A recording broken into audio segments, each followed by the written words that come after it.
A reading of Sims the Tempest. Sims is a young man who has recently died. He works with a specialized team of god hunters called the Horsemen in the afterlife. At this point in the story, he and the other horsemen had just received word from Death Incarnate's son that a dangerous demon has just escaped and needs to be hunted down. In an attempt to gather information on this demon, the team, headed by a man known only as the Fated Vassal, has gone to the Cosmic Petting Zoo, the place where all animals that ever existed go when they die.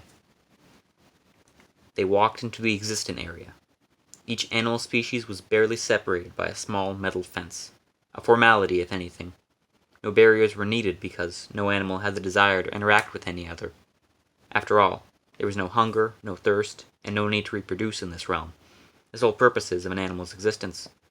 The vassal took Sims to a rocky outlet at the end of the zoo, where a large troop of baboons resided. "These are your favorite animals?" asked Sims. "I'm more of a duck person, myself." The vassal smiled silently. "Hey, this has been pressing on my mind," started Sims. "How does death itself have a child?" "Oh," said the knight. "It's his child from life. The whole Death Overlord thing is just a title. He was just a regular guy, until he was the first guy to die. Anyway, there are no children born here. It's hard to create something from nothing." Sims nodded and let out a sigh. "Why do things even have to die?" Sims asked with melancholy. "Everything seems to carry on the same way whether dead or alive, only there's a sense of toxic sadness down here." The vassal chuckled and looked at Sims. "If nothing on Earth died," the knight started, "there would be a brief paradise. Until people get hungry. Until everything gets hungry.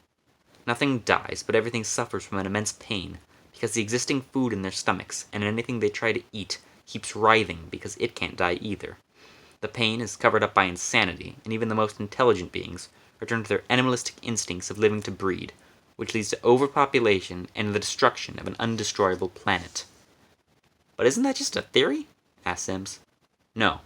I'm told it was tested once with a being before humans," said the vassal. "And what happened?" asked Sims.